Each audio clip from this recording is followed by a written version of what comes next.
Yan, tapos na po ang speaker ng sidecar. Yan po ang design. Pasok na pasok po sa likuran yan. Yan po. Kasama na po dyan yung yan po yung side nya, side view. Yan. Ito po ang front view nya. Pasok na pasok po sa sidecar po yun. May next pag video po yan. Pag ninagay ko na, finish na po. Pag ilalagay ko na po mamaya. Sa gustong magpagawa po.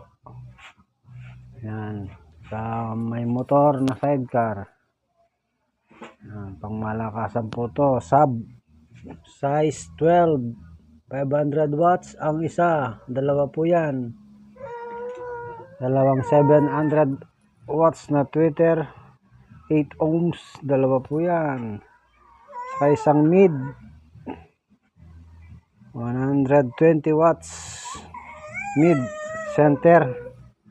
Yan po, mamaya po aandar na yan. Yan po, salamat po.